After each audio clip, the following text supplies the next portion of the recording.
Selalu saja kita memuji Allah atas segala nikmat yang dilimpahkan kepada kita, dan juga kita panjatkan salawat dan taslim kepada utusan Allah Nabi besar Muhammad sallallahu alaihi wasallam. Melanjutkan pada buku kita, begini seharusnya mendidik anak, dan kita masuk ke bab kelima di halaman 199 tentang cara aman dalam mendidik anak laki-laki dan perempuan.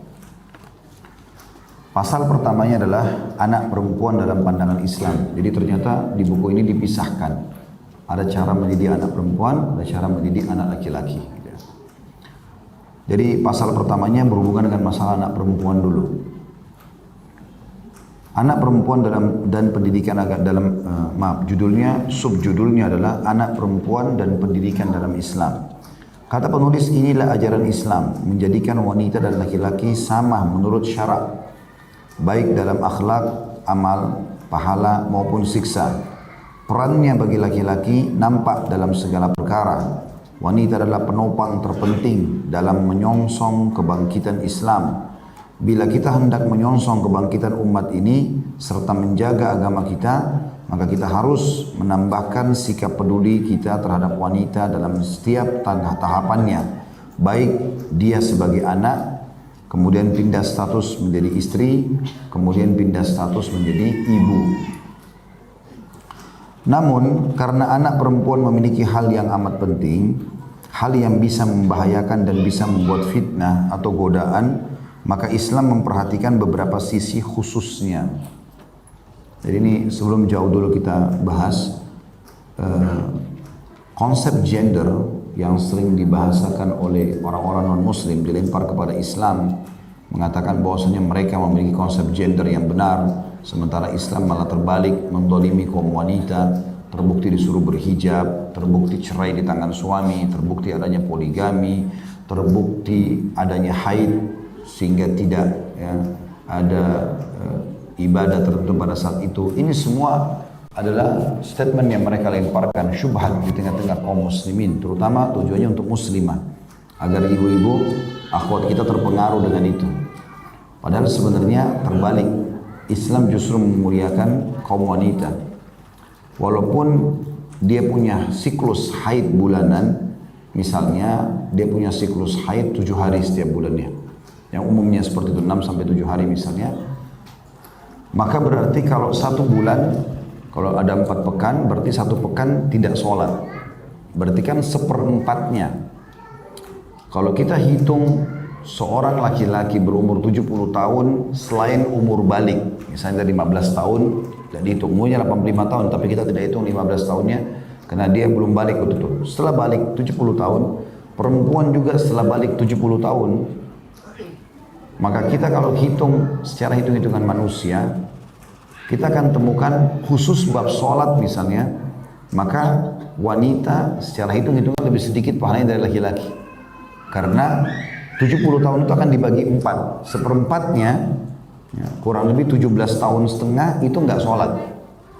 Bukan waktu yang sedikit, 17 tahun setengah tidak sholat. Tapi Islam datang memberikan sisi lain pahala untuk wanita. Seperti contoh, mereka hamil, melahirkan, menyusui, ini nggak mungkin ada pada laki-laki. Dan itu Allah juga kasih pahala khusus untuk itu. Sampai pernah saya jelaskan, ada seorang sahabat Nabi bertanya, yang dia mengatakan, ya Rasulullah, habis sholat subuh, dia langsung berdiri di saf wanita, lalu dia mengatakan, saya adalah utusan seluruh wanita yang ada di Madinah. Saya ingin menyampaikan sesuatu, boleh? Kata Nabi SAW, silahkan. Dia bilang, kalian laki-laki sholat berjamaah di masjid, kalian mencari nafkah buat kami, kalian sholat jenazah, kalian juga berjihad di jalan Allah. Sementara kami kaum wanita mengurus rumah kalian, mengurus anak-anak kalian, mengurus pakaian kalian, bahkan menjadi tempat syahwat kalian. Laki sama perempuan saling menopang, saling menyempurnakan satu sama yang lain. Laki-laki nggak mungkin hidup tanpa perempuan, perempuan nggak mungkin hidup tanpa laki-laki. Itu sunnatullah. Allah mengatakan, inna khalaqnakum min dzakarin wa unsa. Kami ciptakan kalian dari laki-laki dan perempuan, mereka saling menopang. Begitu juga dengan Nabi Adam AS, diciptakanlah pasangannya Hawa. Bisa saja Allah ciptakan Adam saja dan semua keturunannya laki-laki. Bisa saja laki-laki dibuat hamil oleh Allah, tapi Allah SWT menyempurnakan dengan sistem ini. Maka perempuan ada di sini, kan? Maka di sini kita harus tahu kita saling menopang, bukan berarti ya satu sama yang lain bermusuhan atau tidak saling melengkapi gitu kan. Tapi kita saling memenuhi. Maka Nabi SAW menghadap kepada kaum laki-laki bertanya, tidak ada yang jawab. Lalu Nabi menghadap ke perempuan itu lalu pulanglah dan sampaikan kepada seluruh wanita yang kau temui kalau pahala kalian sama. Jadi jangan anggap remeh pengurusan mendirikan anak, ngurus rumah, masak itu besar pahalanya. Mirip dengan pahala atau sama dengan pahala laki-laki beraktivitas di luar rumah. Nah itu contoh saja bagaimana Islam memuliakan wanita. Begitu juga dengan Allah turunkan surah khusus dinamakan surah An-Nisa karena memuliakan wanita gitu kan. Nah orang-orang barat atau orang non-muslim yang menyebarkan isu dengan agama Islam, kenapa wanita harus berhijab, kenapa nggak seperti perempuan kami saja bebas, seakan-akan justru itu penindasan terhadap wanita. Perempuan tidak berhijab, rambutnya terurai dengan indahnya, pakaiannya ketat, akan lebih mudah digoda dan disakiti sampai diperkosa dibandingkan orang yang pakai hijab, gitu kan? Berarti ada maslahat di situ. Dan itu Allah sebutkan dalam Al-Quran. Masalah hijab, dzalika adna alla yu'dzain. Tujuan utamanya adalah, salah satu tujuan utamanya adalah supaya perempuan itu tidak diganggu. Kalau orang berhijab, apalagi pakai cadar, orang paling jauh menggoda assalamualaikum, bahkan mungkin orang tidak godain. Gitu kan? Kalau ada orang juga mau memerkosa orang yang pakai cadar tertutup semua, dia ragu cantik nggak nih? Dia juga tidak mau memerkosa gitu. Terselamatkan dengan sendiri, walaupun masya Allah mungkin dia sangat cantik, tapi terjaga dengan sendirinya gitu kan. Kayak laki-laki pakai kopiah, pakai baju apa yang ciri khas Muslim misalnya, dia malu berbuat dosa karena ada ini kan. Kayak orang kadang-kadang mau buat dosa dicabut dulu kopiahnya, misalnya. Begitu juga dengan wanita, dengan berhijab, dia malu semestinya melakukan itu. Bahkan orang soroti, kok ada berhijab begitu ya, kok ada begini dan begitu, orang heran. Bahkan kadang-kadang orang cuma pulang haji saja, dianggap dia sudah orang saleh. Kok Pak Haji buat itu, padahal haji dia cuma pergi ibadah 6 hari sebenarnya. Di sana juga belum tentu belajar agama. Tapi seperti itulah orang yang dekat atau sedikit saja mendekat diri kepada agama sudah ada penilaian positif gitu kan. Dan sudah pernah saya sampaikan kisah bagaimana seorang anak muda di Inggris mau masuk Islam tapi dia punya syubhat pertanyaan. Kebetulan dia dari Katolik dan dia dibawa oleh temannya ke satu masjid di Inggris. Kemudian ini orang Muslim Inggris ini bilang, Syekh ini teman saya mau masuk Islam tapi dia punya 2 pertanyaan. Dia punya pertanyaan dia mau tanya. Kata Syekhnya silakan bertanyalah dia. Kenapa kalian Muslimin melarang para wanita kalian salaman dengan laki-laki? Tidak boleh kecuali mahramnya, dan dia dengar dari temannya yang sudah muslim ya. Yang kedua, kenapa kalian suruh berhijab? Kenapa nggak seperti perempuan kami bebas, mau pakai baju nggak pakai baju terserah? Karena orang ini masih non muslim, dia tanya polos gitu. Maka kata syekhnya sudah pertanyaan, dia bilang sudah. Maka kata syekhnya, kalau salaman, saya ingin tanya, kau ini warga negara apa? Dia bilang Inggris. Siapa yang memimpin negaramu? Dia bilang Ratu Elizabeth. Baik, saya mau tanya kata syekhnya, kau bisa salaman sama Elizabeth? Dia bilang nggak bisa. Kenapa? Kan dia ratu, saya masyarakat biasa. Kata syekhnya, semua wanita muslimah seperti Elizabeth, ratu, nggak boleh sembarangan orang salaman. Kecuali mahramnya, ibu, ayahnya, saudaranya, anaknya, suaminya, lain. Tapi semua laki-laki, itu hikmah dilarang. Maka Nabi SAW mengatakan, Ana la usafihun nisa, saya tidak akan menyalami kaum wanita. Kecuali memang yang halal buat beliau. Kemudian masalah hijab, beliau mengeluarkan 2 permen dari kantongnya, satu dibuka bungkus, satu dibiarkan terbungkus. Satu dibuka bungkusnya, satu dibiarkan terbungkus. Lalu beliau bilang kepada orang Nasrani itu, kalau saya suruh pilih kamu permen ini, yang mana kau pilih? Kata dia masih terbungkus. Kata Syekh, kenapa kau gak ambil yang sudah terbuka? Gampang tinggal masuk di mulut. Dia bilang tidak, sudah kotor. Kata Syekhnya, itulah perbedaan perempuan kami, inilah perumpamaan perempuan kami dengan perempuan kalian. Perempuan kami seperti permen yang tertutup, tidak boleh dibuka kecuali oleh suaminya, pemiliknya saja. Dan perempuan kalian seperti permen sudah dibuka. Nah, maka hikmah syar'i ada. Ya, kita tidak boleh terpengaruh dengan konsep itu, karena mereka selalu menyebarkan itu. Kenapa cerai di tangan laki-laki? Loh, kan Allah cuma ciptakan laki-laki dan perempuan, tidak ada jenis kelamin yang ketiga, dan harus salah satu jadi pemimpin. Allah menunjuk laki-laki jadi pemimpin, perempuan partnernya, bukan bawahannya, partner. Karena pasangan hidup kan, partner sama-sama, walaupun keputusan di tangan pemimpin. Maka diaturlah peraturan-peraturan istri kalau mau keluar izin, hormat sama suaminya. Suami juga disuruh menaungi, mendidik, memberikan nafkah, kan begitu. Jadi saling memenuhi.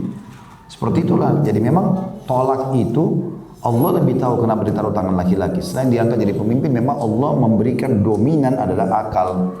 Perempuan dominan perasaan.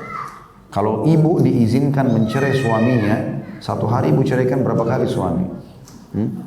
Telat sedikit datang, saya ceraikan kamu. Lupa kasih nafkah, saya ceraikan kamu. Laki-laki nggak akan ucapin itu. Susah laki-laki ngucapin kalimat cerai. Umumnya kalau perempuan godain terus mungkin baru dia ucapin. Atau dia fasik sekali. Kalau dia orang beriman, dia akan jaga kalimat itu. Karena dia tahu. Kata Nabi SAW, Abghadul halal ilallah at-talaq.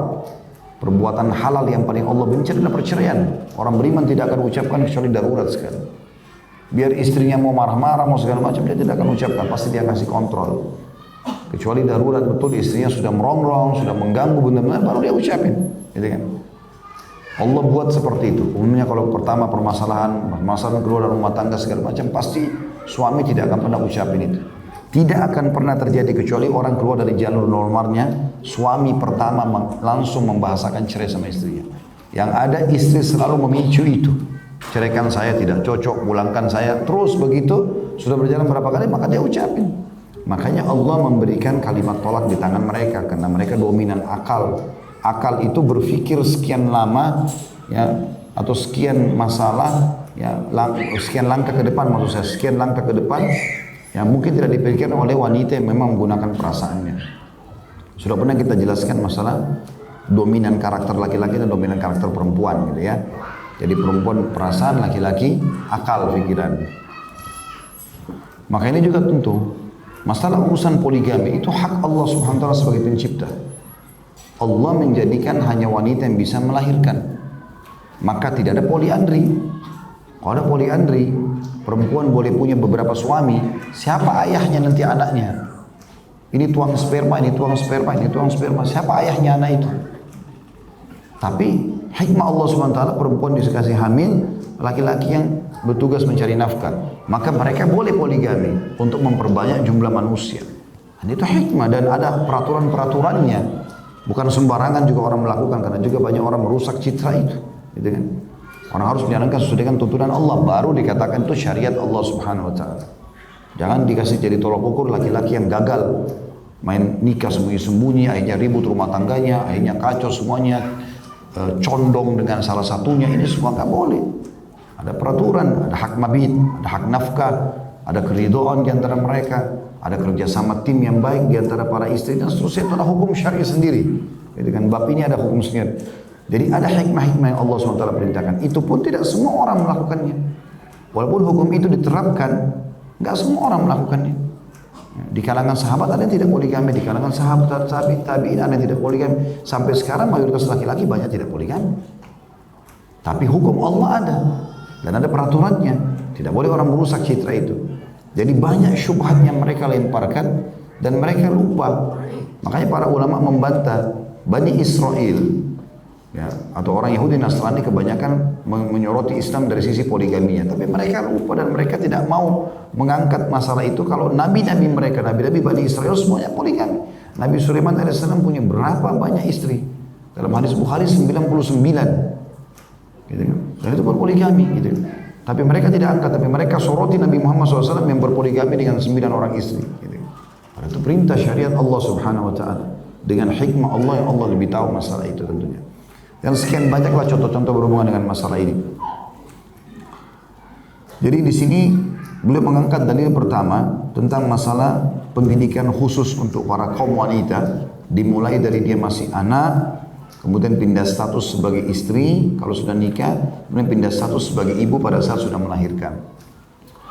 Dalilnya adalah yang pertama surah An-Nisa ayat 1. A'udzubillahi minasyaitonirrajim. Ya ayyuhan nasu ittaqu rabbakum alladhi khalaqakum min nafsin wahidatin wa khalaqa minha zawjaha wa batha minhuma rijalan katsiran wa nisaa'a. Tentu lanjutan ayatnya wattaqullaha alladzi tasaaluna bihi wal arham innallaha kana 'alaikum raqiba. Artinya, hai manusia, bertakwalah kepada Allah, kepada Tuhan kalian Allah yang telah menciptakan kalian dari diri yang satu, Adam alaihissalam, dan Allah menciptakan pasangannya Hawa alaihissalam dari dirinya, dari Adam, dan dari keduanya Allah memperkembangbiakkan laki-laki dan perempuan yang banyak. Lanjutan ayat tadi yang saya bacakan, maka bertakwalah kepada Allah dan jagalah hubungan silaturahim, sesungguhnya Allah senantiasa mengawasi kalian. Juga dalam firman yang lain, di sini berarti Allah ciptakan laki-laki dan perempuan, gitu kan? Dan masing-masing tentu ada ya, peraturan-peraturan yang Allah berikan. Allah Subhanahu wa taala juga berfirman dalam surah Al-Imran ayat 195. Contoh yang saya masukkan tadi ada kesamaan seperti akhlak, keyakinan, akidah, ya, tetapi ada beberapa hukum-hukum syariat fikih yang berbeda antara laki-laki sama perempuan, masalah kasus melahirkan, haid, nifas, dan seterusnya ini ya. Allah Subhanahu wa taala juga berfirman dalam Al-Imran 195, A'udzu billahi minasyaitonir rajim, fastajaba lahum rabbuhum anni la udi'u 'amala amilin minkum min dzakarin aw untha ba'dukum min ba'd. Al-ayat. Maka Tuhan mereka memperkenankan permohonan mereka atau doa mereka dengan firman-Nya pada hari kiamat nanti. Sesungguhnya aku tidak menyia-nyiakan amal orang yang beramal di antara kalian, baik laki-laki maupun perempuan, karena sebagian kalian adalah saudara dalam agama dari sebagian yang lain. Maksudnya ayat-ayat ini menjelaskan bagaimana Allah tidak membedakan dari sisi balasan antara laki-laki sama perempuan, walaupun kadang-kadang ada perbedaan pekerjaan atau tugas ya, sebagaimana sudah saya jelaskan tadi. Kayak laki-laki diperintahkan sholat di masjid, perempuan di rumah, ya. Laki-laki disuruh sholat jenazah dan antar jenazah, perempuan hanya boleh sholati, mengantarnya tidak dianjurkan. Sudah pernah kita jelaskan hukumnya itu. Laki-laki wajib cari nafkah, perempuan tidak ada kewajiban cari nafkah. Dia boleh di rumah tinggal nikmati hasil kerja suaminya sama anak-anaknya, itu boleh saja. Bahkan itu diwajibkan dalam agama bagi para suami atau kepada para suami, gitu kan. Itu juga dengan jihad, berperang, menghadapi musuh, dipukul, berdarah segala macam. Itu bukan alam wanita, maka itu alam laki-laki itu. Jadi dibedain. Tetapi Allah Subhanahu wa taala memberikan balasan sesuai dengan kadar masing-masing. Sebagaimana tadi hadis yang sudah saya sebutkan, bagaimana wanita itu membedakan perbuatan laki-laki tadi dengan dia mengurus rumah, mengurus anaknya, cuci baju, layani biologi suaminya, maka Nabi mengatakan pahala kalian sama. Juga dalam firman Allah SWT surah An-Nisa ayat 124 yang berbunyi, A'udzu billahi minasyaitonir rajim. Ini menandakan tidak ada perbedaan dari sisi balasannya, walaupun ada beberapa perbedaan dari sisi perbuatan. وَمَنْ يَعْمَلْ مِنَ الصَّالِحَاتِ مِنْ ذَكَرٍ أَوْ أُنْثَى وَهُوَ مُؤْمِنٌ فَأُولَئِكَ يَدْخُلُونَ الْجَنَّةَ وَلَا يُظْلَمُونَ نَكِيرًا. Dan barang siapa yang mengerjakan amal saleh, baik laki-laki maupun perempuan, sedang dia orang beriman, maka mereka itu akan masuk dalam surga dan mereka tidak dizalimi sedikit pun. Jadi sini ada bahasa Allah Subhanahu wa taala, barang siapa yang mengerjakan amal saleh baik laki-laki maupun perempuan. Juga Allah Subhanahu wa taala menyebutkan di sini laki-laki dan perempuan dengan puji-pujian dan predikat-predikat yang sama. Seperti disebutkan di dalam surah Al-Ahzab ayat 35. A'udzu billahi minasyaitonir rajim. Innal muslimina wal muslimati wal mu'minina wal mu'minati wal qanitina wal qanitat والقانتين والقانتات والصادقين والصادقات والصابرين والصابرات والصابرين والصابرات والخاشعين والخاشعات والمتصدقين والمتصدقات والصائمين والصائمات والحافظين فروجهم والحافظات والذاكرين الله كثيرا والذاكرين الله كثيرا والذاكرات أعد الله لهم مغفرة وأجرا عظيما. Sesungguhnya laki-laki dan perempuan muslim, laki-laki dan perempuan mukmin, laki-laki dan perempuan yang tetap dalam ketaatannya, laki-laki dan perempuan yang benar atau jujur, laki-laki dan perempuan yang sabar, laki-laki dan perempuan yang khusyuk, laki-laki dan perempuan yang bersedekah, laki-laki dan perempuan yang berpuasa, laki-laki dan perempuan yang memelihara kemaluan atau kehormatan, Laki-laki dan perempuan yang banyak berzikir atau mengingat dan menyebut Allah, Allah telah menyediakan untuk mereka ampunan dan pahala yang besar. Saksi bahasan kita, Allah bilang laki-laki perempuan, laki-laki perempuan, jadi sama gitu. Allah berikan kedudukan yang sama walaupun ada perbedaan pekerjaan tadi saya bilang ya. Sebagaimana telah disebutkan dalam Al-Quran bahwa hak wanita terpelihara tidak dipatahkan, kita menemukan juga dalam As-Sunnah bahwa Rasulullah SAW memperhatikan wanita dengan perhatian yang sangat besar. Di antaranya adalah hadis Abdullah bin Amr bin As radhiyallahu anhu bahwa Rasulullah SAW bersabda, "Ad-dunya mata' wa khairu mata'iha al-mar'atu salihah." Dunia ini semuanya kesenangan dan sebaik-baik kesenangannya adalah wanita salihah. Ya. Dan ini hadis yang sangat mulia, menandakan tentu nikmat terbesar di dunia kalau seseorang memiliki anak perempuan yang salihah, istri yang salihah dan ibu yang salihah.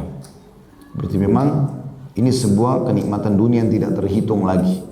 Jadi di sini tidak disebutkan masalah harta, rumah, mobil, kendaraan segala macam, tapi disebutkan adalah wanita yang salihah. Kalau orang bisa memiliki ini, mendidik anaknya menjadi anak yang salihah, istrinya jadi pasangan yang salihah, ibu juga yang baik dan salihah, maka ini adalah kesempurnaan nikmat Allah. Begitu juga sabda Nabi SAW, khairukum li ahli wa ana khairukum li ahli.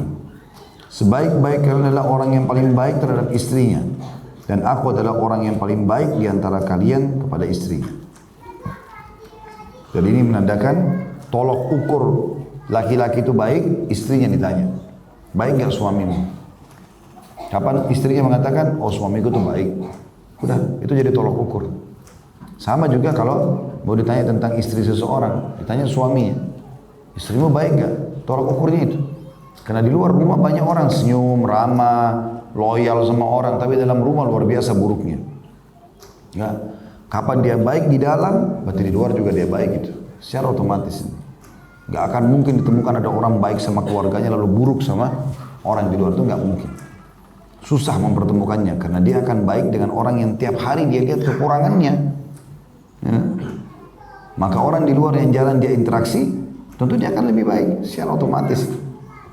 Maka Nabi SAW menjadikan tolak ukur itu sebaik-baik kalian. Artinya orang yang paling layak jadi sahabat, ya, jadi pegawai, jadi atasan, ya, jadi sahabat, jadi teman. Semua itu adalah yang paling baik terhadap istrinya. Dan aku adalah orang yang paling baik di antara kalian kepada istriku. Artinya kalau mau jadikan contoh tolak ukur, lihatlah aku. Makanya Aisyah radhiyallahu anha pernah waktu ditanya bagaimana akhlak Nabi SAW. Maka karena susahnya Aisyah menggambarkan, beliau cuma mengatakan kana khuluquhul Qur'an. Akhlaknya Nabi itu Al-Quran. Seperti Al-Quran berjalan di muka bumi. Susah digambarkan karena baiknya Nabi SAW. Apakah berarti baik itu tidak pernah marah? Enggak. Nabi SAW marah. Tapi Nabi hanya marah kalau terjadi pelanggaran agama. Nabi SAW cemburu kalau terjadi pelanggaran agama. Yang banyak merusak rumah tangga kita teman-teman karena cemburu buta. Semua dicemburui. Bahkan sampai tembok pun dicemburui. Kalau pasangannya berdiri situ, kenapa kok berdiri situ? Pasti ada kenangan tuh. Ini jadi masalah. Karena terbiasa cemburu buta. Selama pasangan kita tidak melakukan pelanggaran agama, jangan curiga. Tenangkan diri. Jangan masukkan pintu syaitan. Tidak usah korek-korek apa yang tidak kita ketahui. Tugas kita menjadi istri atau menjadi suami hanya sampai ajal datang. Saya bahasakan ke istri saya. Saya jalankan tugas saya ini sampai ajal datang. Saya meninggal, saya bebas tugas. Maka selama saya bertugas, saya jalankan yang terbaik. Begitu juga kamu. Gitu kan? Harusnya kita saling menjaga. Melakukan yang terbaik. Gitu. Dan ngejar puncak kenikmatan teman-teman dalam rumah tangga itu kalau setiap suami istri, perhatikan kalimat ini. Puncak kebahagiaan rumah tangga kalau setiap suami istri saling mengejar surga dari pasangannya. Apalagi ini yang saya mau buat istri saya, buat suami saya, itu puncak kebahagiaan. Karena selalu kita berusaha berikan yang terbaik, bukan kita ego pikirkan diri kita. Banyak suami tidak pikir itu. Dia makan enak di luar, rumahnya tidak ada makanan. Atau istri makan enak di rumah, panas-panas hangat, suami pulang nggak ada makanan, gitu kan? Mana makanan sudah habis, atau ada makanan sudah dingin, ya. Maka ini tidak ada kebahagiaan. Kebahagiaan apa dalam rumah tangga itu? Nabi SAW suap-suapan sama Aisyah, gitu kan? Bahkan saking romantisnya, sampai Aisyah mengatakan pernah ada sisa makanan di bibirku, diambil oleh Nabi SAW dengan bibir beliau, bukan lagi dengan tangan atau apa gitu. Ada orang subhanallah berumah tangga 10 tahun tidak pernah suap-suapan sama istri sama suami. Dikatakan bahwasanya Aisyah berkata, aku pernah mandi berdua bersama Nabi SAW dalam kondisi kami junub berdua. Lalu aku bercanda dengan Nabi sambil mengatakan, sisakan air untukku ya Rasulullah, sambil bercanda. Ada orang berumah tangga nggak pernah mandi berdua, antri seperti di WC umum. Suami dalam, istri tunggu. Istri dalam, suami di luar tunggu. Kenapa ini? Itu yang halal, yang haram di luar nggak boleh gitu kan. Jadi banyak orang sebenarnya belum menikmati pasangannya, terlalu banyak. Saya pernah adakan pelatihan manajemen rumah tangga Islami, saya buat daurah. Insya Allah tidak ada halangan, bulan Maret saya akan buat nanti akan diiklankan di medsos. Teman-teman kalau yang mau ikut silakan. Kita biasa nginap di hotel Jumat, Sabtu, Ahad, per keluarga mendaftar. Nanti kita akan adakan penjelasan masalah manajemen rumah tangga. Tapi salah satunya itu dalam kiat mempertahankan rumah tangga dari 30 poin. Salah satunya itu adalah lampiaskan semua kata-kata cinta, semua yang berhubungan dengan masalah keromantisan, kebutuhan biologis, kebutuhan kepada lawan jenis, kepada pasanganmu. Ternyata banyak sekali ikut pelatihan itu tidak pernah. Saya siapkan meja di hotel itu, ada kertas saya tulis suruh tempel. Kita meja laki-laki sama meja suami, di depannya meja istrinya. Saya letakkan 2 gelas minuman, di situ ada lilinnya. Terus saya suruh duduk. Di situ perintahnya, instruksinya, dia harus baca itu. Tulisannya di situ, suami dia harus tatap wajah istrinya, lihat bola matanya, pegang tangannya, bilang saya sayang sama kamu. Pernah nggak? Ternyata nggak pernah, gugup, dia nggak berani ucapin itu. Padahal itu yang halal. Istri pun tidak pernah itu. Bahkan mungkin menatap bola matanya aja nggak pernah, padahal halal. Nggak boleh menatap yang bukan halal. Tapi ini halal. Gitu kan, contoh saja. Ada orang bicara sama pasangannya tapi dia lihat tembok. Masa lebih indah tembok daripada istri dan suami? Kan tidak mungkin. Contoh saja, ternyata tidak pernah diucapin itu. Tidak pernah panggil-panggilan yang baik. Tidak pernah dituangkan semua itu. Sehingga kapan ada terjadi percekcokan, masuklah orang-orang laki-laki dan perempuan yang hidung belang ini, yang sengaja merusak rumah tangga orang, sedikit ucapin sayang di WA, sudah luluh. Kenapa? Pasangannya nggak pernah ucapin itu. Tapi kalau dia sudah kenyang dengan ucapan itu, apapun godaannya, sudah biasa. Nggak terpengaruh. Termasuk harusnya ada bahasa-bahasa yang terbuka. Masalah biologis, apa yang disenangi, bahasa yang santun, warna pakaian, minyak wangi, tata cara, halal. Itu harusnya dinikmati. Tapi banyak orang tidak seperti itu. Bahkan Nabi SAW mengatakan, bukan golonganku orang yang tidak mulai persubuhan itu dengan cumbuan. Dan Nabi SAW mengatakan dalam hadis sahih, pernah kita bedah di mahkota pengantin itu kan, yang kata Nabi SAW, hendaklah kalau kalian ingin biologis, mengirim utusan-utusan. Bahasa santun Nabi. Kata para sahabatnya, Rasulullah, apa utusannya biologis? Kata Nabi SAW, ciuman, bersentuhan, menghidupkan suasana romantis itu gitu kan. Jadi menjaga bau mulut, menjaga bau badan, menjaga pakaian, bercanda. Sampai Umar mengatakan bahasa santunnya, kami kalau di luar rumah kami seperti singa yang sedang mencari mangsanya. Laki-laki, tegar, wibawa. Tapi kalau kami masuk ke rumah kami kembali seperti anak kecil. Bercanda sama istri, bermain. Memang begitu kata Nabi SAW, 3 hal tidak termasuk sia-sia. Orang yang mengurus kudanya, tunggangannya, gitu kan. Kalau tidak salah yang kedua itu orang cari nafkah. Yang ketiga ini adalah orang yang bercanda suami istri. Walaupun semalam suntuk, begadang, nggak dosa, nggak dianggap sia-sia. Ada orang rumah tangganya tegang, dari pertama ketemu seperti musuh sama musuh ketemu. Orang muslim menjadi magnet yang melengket, ini nggak lawannya, jadi bentrok. Selalu kalau lihat pasangannya, kesalahan apa nih? Ini tadi dia dari luar nih, ketemu perempuan siapa nih? Curiga. Susah rumah tangga dimulai dengan kecurigaan. Pelongkan, ada Allah yang mengawasi, ada Tuhan dia, bukan kita. Kita bukan tugas yang mengawasi pasangan, bukan. Allah mengatakan innallaha kana alaikum raqiba. Allah mengawasi kalian, bukan kita disuruh awasi pasangan. Jangan sibuk periksa HP-nya suami, HP-nya istri, repot dengan itu, cari tahu dia bergaul sama siapa. Depan mata salah, luruskan. Benar, dukung. Selain itu tidak usah tahu. Sampai ajal datang, bahagia itu. Dijamin juga tidak ada ubannya insya Allah. Bagaimana nggak keluar ubannya 30 tahun sudah uban semua? Karena semua jadi masalah buat dia. Semua jadi kecurigaan, gitu kan? Ya, jadi, naudzubillah, jadi tidak benar. Maka Nabi SAW menyampaikan di sini, tolong ukur mengetahui pasangan justru dari pasangannya, suami dari istri, istri dari suami. Dan Nabi mengatakan, dan akulah contoh terbaik dalam masalah itu. Juga Nabi SAW pernah berkhutbah di dalam haji wada beliau, haji perpisahan. Ala wastausu bin nisa'i khaira. فإنما هن عوان عندكم ليس تملكون منهن شيئا غير ذلك إلا أن يأتين بفاحشة مبينة فإن فعلنا فاهجروهن في المضاجع واضربوهن ضربا غير مبرح أو غير مبرح فإن أطعنكم فلا تبغوا عليهن سبيلا ألا إن لكم على نسائكم حقا ولنسائكم عليكم حقا فأما حقكم على نسائكم فلا يطئن فرشكم من تكرهون ولا يأذن في بيوتكم لمن تكرهون ألا وحقهن عليكم أن تحسنوا إليهن في كسوتهن وطعامهن. Ketahuilah, kata Nabi SAW, berbuat baiklah kalian kepada para wanita, anak perempuan, istri, ibu, ya, tante, saudari, berbuat baik sama mereka. Artinya kejar pahala Allah di mereka. Karena mereka adalah tawanan kalian. Istri nggak boleh keluar kecuali izin, gitu kan? Anak nggak boleh keluar kecuali izin, bahkan tidak boleh nikah kecuali izin dari ayahnya, walinya. Terikat. Kalian tak berhak atas mereka lebih dari itu. Kecuali jika mereka melakukan perbuatan keji yang nyata. Maksudnya jangan sampai kalian main hukum sana, hukum sini. Kecuali mereka buat perbuatan keji yang nyata. Berzina, terang-terangan, ketangkap.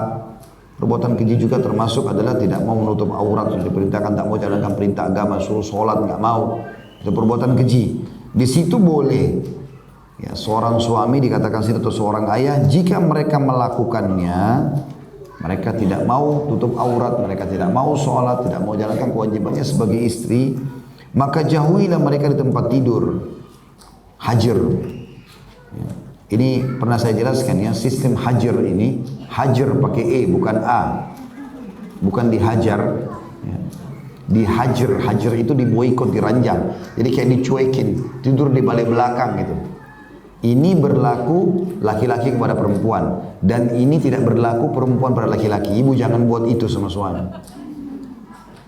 Karena kalau ibu buat itu, laki-laki pakai akal. Oh, dia sudah nggak mau sama saya, dia tinggalin rumah nanti. Itu nggak benar. Hajar itu hanya laki-laki ke perempuan, jangan dibalik. Kalau laki-laki ke perempuan beda. Ibu pakai perasaan. Ibu kalau sudah dandan suami nggak sentuh, ibu tersentuh perasaannya. Itu sebagai pendidikan. Nanti dia akan bertanya, kenapa saya nggak disentuh, kenapa gini, kamu berubah ya? Karena kamu tidak sholat, kamu nggak begini dan begitu. Itu namanya hajar. Tapi nggak boleh ibu lakukan ini. Kalau ibu lakukan pada suami, dia pergi nanti. Ya. Jadi nggak boleh. Justru terbalik. Kata Nabi SAW, khusus perempuan wasiatnya beda. Wanita ahli surga ialah wanita yang kalau dia menyakiti atau dia disakiti, dua-duanya loh ya, maka dia akan datang kepada suaminya sebelum tidur di malam hari sambil memegang tangannya mengatakan, aku tidak bisa tidur atau memejamkan mata sampai kau ridho. Jadi subhanallah, Allah pencipta lebih tahu. Ibu kalau lakukan ini, kami kaum laki-laki ini, karena Allah ciptakan memang khusus untuk banyak aktivitas di luar rumah. Jadi memang kulit kami ini sudah untuk panasnya matahari, hujan, salju, itu udah biasa. Kita udah biasa hadapin tagih utang di luar, masalah-masalah, ngantar jenazah, debu-debu, berjihad, cari nafkah, itu alam laki-laki. Makanya defense-nya laki-laki itu kuat sekali. Pertahanannya kuat. Jadi kalau ibu nyerang, maka yang paling pertama defense, walaupun dia salah. Jadi bukan dengan cara, kamu begini, kamu begitu. Oh sudah, dia melawan pasti. Bukan begitu cara hadapinya. Beda perempuan pakai perasaan. Kamu salah, kamu begini. Dia tunduk. Iya, dia terima karena tersentuh perasaannya. Laki-laki nggak bisa. Bukan begitu hadap. Nabi ajarkan. Wanita hadis surga. Kamu masuk surga, hai para wanita. Ini caranya nih yang sudah berumah tangga. Kalau dia disakiti atau dia menyakiti. dua-duanya. Kalau dia menyakiti wajar minta maaf, tapi dia disakiti nih. Maka dia datang lalu memegang tangan suaminya. Prakteknya begitu. Pegang tangan suami, itu sejuknya tangan, lembutnya tangan istri menyentuh. Kemudian dia mengatakan, aku tidak bisa menjamkan mata sampai kau ridho. Pada saat dia merendah begitu, suaminya akan mengatakan, saya yang salah, maafin saya. Pasti. Karena Allah memberikan perangkat lembut, suara lembut, air mata, itu senjata ibu. Jangan pakai cara laki-laki. Saya pernah ajarin itu, kalau ibu pecahin piring satu, dia pecahin satu rak. Ya. Ibu mau gaya-gaya, mau banting pintu, dia rubuhin pintu. Laki-laki lebih kuat, tidak bisa. Tapi Allah ajarkan itu. Maka di sini disuruh hajar. Kalau perempuan, ya, kalau perempuan melakukan pelanggaran, suaminya boleh hajar. Dan saya bilang tidak boleh perempuan yang menghajar suaminya. Ya. Apalagi sampai pulang ke rumah orang tua, nggak boleh. Laki-laki pun ini teman-teman, kalau menghajar istrinya, dia boikot, diranjang, nggak boleh tinggalin rumah. Laki-laki juga tidak boleh tinggalin rumah. Kata Nabi SAW, dan jangan kalian menghajar kecuali di dalam rumah. Karena dia boleh balik belakang dari ranjang, dari tempat tidur istrinya, dia boleh pindah ke kamar sebelah, pindah ke sofa ruang tamu, boleh. Tapi nggak boleh tinggalin rumah. Karena dia sedang mendidik istrinya supaya berubah, tapi rumah tanggung jawab dia, nggak boleh tinggalin. Laki-laki aja yang boleh dalam syariat menghajar, tidak boleh tinggalin rumah, apalagi ibu-ibu. Udah nggak boleh menghajar, apalagi tinggalin rumah, ini tambah masalah ini. Makanya dilaknat wanita yang keluar tanpa izin suaminya gitu-gitu kan, dalam syariat begitu. Jadi tidak boleh tinggalin rumah. Dan ibu-ibu perlu tahu, kalau dalam masa iddah, kecuali suaminya fasik berat, pemabuk, bisa membahayakan jiwanya, ibu tinggalin rumah. Boleh. Karena kalau ibu tinggal bisa dibunuh sama dia misalnya, itu lain. Tapi selama bukan itu, hanya cekcok masalah-masalah teknis lapangan, walaupun terjadi kalimat cerai, di masa iddah, itu ibu dianjurkan tidak keluar rumah. Malah ibu disuruh dandan, suruh perbaikin keadaan dan seterusnya. Itu masa iddah, supaya bisa rujuk sama suaminya. Seperti itulah anjuran syariat. Kemudian selanjutnya, dikatakan oleh Nabi SAW, maka jauhilah mereka di tempat tidur kalau mereka lakukan perbuatan keji yang nyata, jelas, terbukti. Dan kalau mereka tidak patuh, maka pukullah mereka dengan pukulan yang tidak melukai. Darbatun gairu mubarrah. Mubarrah ini pernah kita jelaskan ya. Ada ulama yang mengatakan dengan kayu siwak, ada yang mengatakan dengan jari telunjuk. Jadi bukan ditonjok, ditendang. Ada kadang-kadang begitu kekerasan dalam rumah tangga. Sampai pasangannya benjol sana, benjol sini, gitu kan. Berdarah dan segala macam. Ini dari mana ini? Kenapa nggak buat ring tinju saja sekalian? Kan aneh rumah tangga begitu tonjok-tonjokan. Dan ada yang lebih unik lagi, istrinya balas tonjok juga. Berantem. Kayak ini aneh betul. Saya pernah lihat subhanallah ribut rumah tangga itu di kota Makassar. Rupanya setelah saya lihat keadaan itu, ada seorang ikhwah sama saya mengatakan ini orang rumah tangga suami istri terkenal memang suka begitu. Dan mereka ribut, kejar-kejaran di jalanan. Ada bawa bantal, bawa kasur, bawa segala macam. Malu sama orang gitu. Untuk apa? Gitu. Kalau dalam keadaan emosi teman-teman redah emosi itu. Rumah tangga akan langgeng, yang benar memaafkan, yang salah minta maaf. Tapi harus dimulai dengan orang yang salah dulu. Yang salah itu harus besar dia memaafin, saya salah ya. Tolong bantu saya sama-sama. Gitu saling merangkul gitu kan. Kemudian jika mereka mentaati atau menaati kalian, ya baiklah saya berubah, dia minta maaf. Oke? Kata Nabi SAW, jangan kalian mencari-cari jalan untuk menyusahkan mereka. Sudah selesai, terima, perbaiki. Ketahuilah, kalian memiliki hak yang harus dipenuhi istri-istri kalian. Dan istri-istri kalian juga memiliki hak yang harus kalian tunaikan. Masing-masing punya hak dan kewajiban. Di antara hak kalian adalah wajib ditunaikan istri-istri kalian. Mereka tidak boleh memasukkan orang yang kalian benci ke tempat tidur kalian. Maksudnya kalian tidak boleh selingkuh. Ini bahasa santunnya. Gak boleh naikkan laki-laki lain di ranjang. Masuk dalam makna ini juga tidak boleh memasukkan siapapun dalam rumah tanpa izin suami. Sebagian ulama bahkan menitikberatkan walaupun itu rumahnya istri. Misal ibu orang kaya, ibu nikah sama laki-laki biasa. Sekarang status dia suami. Tetap ibu kalau mau datangkan kerabatnya di rumah izin sama suaminya sebagai adab. Hukum syar'i begitu, walaupun rumah ibu. Karena harus dengan izin, dia tidak boleh orang masuk di rumah itu yang dia tidak sukai gitu loh. Terus dikatakan Apalagi kalau itu dasarnya rumah suami ya. Mereka tidak boleh memasukkan orang yang kalian benci ke tempat tidur kalian dan tidak boleh mengizinkan orang yang kalian benci untuk tinggal di rumah-rumah kalian. Jadi nggak boleh ibu sembarangan datangkan tamu walaupun kerabatnya. Hubungi telepon ini, kakak saya mau datang, adik saya mau datang, tante saya mau datang, orang tua saya mau datang. Boleh nggak? Izin, memang begitu adabnya. Ketahuilah sebaliknya sekarang, hak istri kalian, para suami, wajib kalian penuhi adalah kalian berbuat baik kepada mereka dengan memberikan makanan dan pakaian. Jadi kalau istri mau ngambil hati suaminya, selalu patuh. Buatin saya ini, baik. Ayo kita keluar, ayo. Dicintai sama suaminya. Otomatis. Suami mau dicintai sama istrinya, ini kuncinya. Penuhi pakaiannya dan makanannya. Tidak apa-apa, biar lemari sudah mau rubuh, kasih saja. Udah biasa perempuan beli baju. Ternyata saya sepakat sama banyak suami-suami. Saya pikir cuma saya gitu. Jadi kalau lemari di kamar itu misalnya 5 meter, itu 4 meter istri yang pakai. 1 meter kita yang pakai. Bajunya lebih banyak. Ternyata subhanallah hikmahnya di situ memang. Saya kadang-kadang kalau berikan nasihat ikhwan, istri saya belum mau berubah gini-gini. Kembali ke hukum syar'i. Penuhi makanannya. Dia buka kulkas semua ada makanan. Ada kebutuhan apa-apa kasih. Royal saja. Maka tidak ada celah untuk dicari kesalahan oleh istrinya. Kalau sudah mulai cerewet, masalahnya uang, pakaian, makanan. Itu saja. Berputar di sini perempuan nih.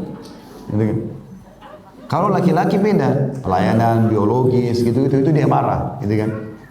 Tapi kalau perempuan seperti itu, ini hikmah syar'i. Dan kata Nabi SAW, dinar yang kau infakkan untuk jihad, dinar yang kau infakkan untuk fakir miskin, bebasin budak, dan juga yang kau berikan kepada keluargamu, istri, anakmu, itu lebih besar pahalanya. Maka rumah tangga akan langgeng, persahabatan, partner bisnis, bahkan hubungan sama Allah baik kalau orang royal dan loyal, dua-duanya. Dia royal memberikan dermawan, dia juga loyal. Kejar pahala, kejar surga dari pasangan. Coba deh Bapak Ibu terapin dalam rumah tangga, pulang sebentar terapin itu. Walaupun pasangannya Bapak Ibu nanti bilang, kenapa kok berubah begini? Gak apa-apa. Nah tiba-tiba jadi orang baik sekali, luar biasa. Karena kita kejar surga dari dia. Apalagi nih, khidmah apalagi, gitu kan. Seperti itu memang. Karena kita sampai ajal saja datang, kita nggak tahu, mungkin itu amal terakhir yang kita kerjakan. Dan kata Nabi SAW, istri manapun yang meninggal, sementara suaminya ridho, merasa kehilangan benar karena selama hidup khidmahnya luar biasa. Ngejar pahala dari suaminya, kecuali dijamin masuk surga. Jadi ibu-ibu jangan pada saat meninggal suami bilang, Alhamdulillah dia mati. Tiap hari cerewet, minta ini, minta itu. Ini saran saja, kalau mau terima Alhamdulillah. Dari Abu Umamah radhiyallahu anhu dari sebuah hadis yang lain dari Nabi SAW bahwasanya beliau bersabda, "Mastafadal mu'minu ba'da taqwallahi azza wa jalla khairan lahu min zawjatin salihah. In amaraha ata'athu wa in nadhara ilaiha sarrathu wa in aqsama 'alaiha abarrathu wa in ghaba 'anha nasahathu fi nafsiha wa malihi." Tidak ada perkara yang lebih baik bagi seorang mukmin laki-laki setelah bertakwa kepada Allah daripada istri yang salihah. Nikmat terbesar Allah kasih kita istri salihah. Makanya para laki-laki disuruh cari istri yang salihah. Bahkan Nabi mengatakan dalam hadis Bukhari, wala amatun saudaun kharma dzatud din khair. Perempuan budak berkulit hitam kharma. Sering kita jelaskan, kharma itu enggak ada pemisah tengah hidungnya ini. Jadi lubang hidungnya satu tuh, kan jelek sekali. Budak, hitam, kharma, tapi beragama jauh lebih baik. Kecantikan kalau ada dan tidak diselimuti dengan agama, maka bisa dipakai untuk perselingkuhan. Hanya sakit hati suami, ditemukan sama laki-laki ini, ditemukan sama laki-laki itu. Bahkan kadang-kadang menyakitkan, naudzubillah, mudah-mudahan tidak terjadi pada rumah tangga kita. Ada beberapa ikhwah cerita pulang rumah, temukan istrinya sama laki-laki lain dalam kamar. Dan seterusnya, ini masalah berat ini, bukan masalah yang kecil. Ya. Subhanallah, ada perbedaan antara laki-laki sama perempuan ya. Kalau ibu kena dominan perasaan, ibu mudah marah, ibu juga mudah memaafkan. Terbukti kalau misalnya suami buat kesalahan ini, naudzubillah dia selingkuh misalnya. Lalu dia tulus datang sama ibu, saya nggak mau, saya janji saya tidak akan ulang. Ibu bisa mudah memaafkan. Itu tidak terjadi pada suami loh. Kapan terjadi perselingkuhan sekali saja itu memaafkannya berat sekali. Karena mereka pakai akal. dominan akal. Akal itu masalah solusi. Ya sudah nggak cocok cerai, sudah selesai gitu. Kecuali memang dia laki-laki yang sangat lemah gitu ya. Dan di sini saya paling tidak suka dengan laki-laki lemah ini. Karena begitu dari pengajian, cengengnya luar biasa. Istri saya sudah selingkuh sekian kali, apakah saya bertahan? Nah, apa ini? Ini sudah sunat belum ini? Aneh benar. Lemah sekali gitu. Sampai nggak bisa hidup kalau ditinggalkan sama istrinya. Kenapa? Masih banyak kaum Hawa yang lain gitu. Yang bisa berkhidmat dengan dia gitu kan. Tapi subhanallah kadang-kadang ada orang begitu. Baiklah, kita kembali ke masalah ini. Dikatakan bahwasanya nikmat terbesar setelah takwa kepada Allah adalah wanita salehah. Baik, sekarang ibu-ibu kita berikan saran. Apa ciri wanita salehah? Perhatikan Nabi SAW jelaskan. Ada 4 ciri dalam hadis ini. Yang pertama kata Nabi SAW, bila suaminya menyuruhnya, ayo kita keluar ke sini, ayo kita jalan, temani saya makan dan seterusnya, biologis, maka dia menaati suaminya. Selama bukan haram, semua untuk suaminya. Ya, semua untuk suaminya. Ibu dahulukan suami dalam segala hal, maka ibu sudah meraih hatinya. Gitu kan? Tapi tentu di sini tidak boleh dalam kemaksiatan ya. Karena kata Nabi SAW, la ta'ata illa fi ma'ruf. Enggak boleh ada ketaatan kecuali pada hal yang dibolehkan dalam agama. Dalam hadis lain, la ta'ata li makhlukin fi ma'siyati khaliq. Tidak boleh ada ketaatan kepada makhluk yang berbuat maksiat pada Sang Pencipta. Pesan yang kedua, wanita salihah bila suaminya memandangnya, maka dia membuat suaminya senang. Ini rinciannya banyak ini. Pakai baju yang suami suka, ya, penataan rumah, masakan, masuk semua dalam masalah ini. Pokoknya setiap suaminya lihat rumahnya pasti senang. Lihat tubuhnya pasti senang. Dia selalu mengadakan perawatan, bersihan, segala macam ini untuk suaminya. Ini ciri yang kedua yang disebutkan gitu kan. Jadi di sini saya berharap setiap muslimah memahami masalah ini ya. Jadi kalau terbiasa dalam rumah tangga sama orang tua dulu, pakainya daster misalnya, atau pakainya apalah celana jenisan tertentu, terus nikah sama suami, suaminya pengen model tertentu, ibu jangan bantah. Model rambut tertentu yang penting tidak melanggar agama, lakukan. Saya pernah temukan ada rumah tangga, sudah lebih dari 20 tahun lebih berumah tangga, akhirnya mau cerai. Kenapa ini? Kebetulan ada hubungan kerabat sama kami, datang bicara sama saya, ada masalah gini. Saya duduk sama suaminya, ada apa sebenarnya? Kenapa kok mau cerai ini? Tahu masalahnya apa? Ujungnya ngerucut kenapa? Suaminya suka rambut panjang, istrinya tidak pernah mau ikuti. Ya, saya masa suka dengan perempuan rambut panjang, saya di luar rumah kena fitnah. Saya setiap bilang sama dia dicuekin, selalu potong rambutnya kayak laki-laki. Jadi akhirnya saya lihat dia seperti lihat laki-laki. Nah memang dilarang perempuan menyerupai laki-laki kan? Kenapa memang kalau rambutnya panjang? Butuh perawatan Ustaz? Ya memang. Dan itu ibadah. Kata Nabi SAW, man kana lahu syarfan yukrimhu. Siapa yang Allah karunia rambut, dia harus merawatnya. Begitu hadisnya. Pakai sampo, pakai sabun, apalah, krem, bat, segala macam. Selama halal silakan. Malah itu bagian dari syariat. Jangankan kita masih hidup, jenazah aja dimandikan. Padahal sudah mau masuk tanah, sebentar lagi dimakan sama belatung. Tapi dimandikan, disampoin. Dipakein daun bidara supaya wangi dan seterusnya. Maka ini yang kedua. Jadi kalau memandangnya masuk dalam penampilan dia, rumahnya dan juga makanannya. Jadi biar kalau ibu tahu suaminya suka, misal contoh ini saya tempe, dia suka sekali tempe goreng, maka selalu ada di situ. Laki-laki itu kalau dipuaskan 3 hal, berarti dia akan ya, suka dan sayang sama istrinya. Ini sebenarnya rahasia laki-laki, tapi saya buka ya. Jadi pandangan matanya, kenyangnya perutnya, dan juga terpenuhi biologis kemaluannya. Jadi kalau dia lihat sesuatu dia senang, kalau ada makanan kesukaannya juga ibu sidangkan, dan juga biologisnya terpenuhi. Jadi kalau ibu jangan bentrok dengan masalah itu. Saya juga sarankan kepada teman-teman dalam pelatihan rumah tangga itu saya bilang, setiap suami, kalau saya lakukan seperti itu, kalau mau beli pakaian, supaya sesuai dengan apa yang dia suka istrinya pakai, dia belikan. Dia yang belikan sehingga warna yang dia suka, model yang dia suka, dan istrinya tinggal pakai gitu. Seperti itulah. Dan jangan dibiarkan, kadang-kadang dia gerutu sendiri dalam dirinya, dia kekang, istrinya nggak paham apa kemauan dia gitu kan? Contoh saja gitu. Kemudian yang kedua adalah makanan, perut. Dia kerja untuk ibu hidangkan makan. Jangan sampai pernah suami pulang nggak ada makanan. Sering terjadi itu, ada suami istri cerai gara-gara itu. Setiap pulang nggak ada makanan. Alasannya nggak sempat masak. Alasannya begini dan begitu. Baik, nggak sempat masak, beli makanan jadi. Sudah dihidangkan, masak panasin pun nggak bisa. Ada juga alasan tidak masuk akal. 15 tahun, 20 tahun menikah, saya tidak bisa masak. Loh, kenapa tidak bisa masak ini? Tinggal masukin air, garam, selesai. Apa masalahnya? Nggak susah itu. Campur bumbu ini, campur inovasi dan segala macam, kan bisa saja. Ya, saya temukan subhanallah beberapa orang ikhwah yang istrinya belajar pintar masak, itu sampai kamu makan di luar. Dia bilang sama saya, Ustaz, saya sampai kamu makan di luar lagi. Karena saya pengen apa, tinggal bilang, tolong yang masak ini nih, dimasakin bahkan lebih enak dari luar. Hanya suaminya kamu makan di luar. Kan dia berhasil untuk itu, di poin itu. Dan itu kalau dilihatkan karena Allah ada pahalanya gitu kan. Itu contoh. Itu juga dengan kemaluan. Ibu harus tahu, kebutuhan biologis ibu sama kami kaum laki-laki beda. Antara langit sama bumi. Gitu. Laki-laki itu punya sperma, sperma itu panas. Sebab emosi itu biasanya kalau sperma tidak tertuang. Gitu.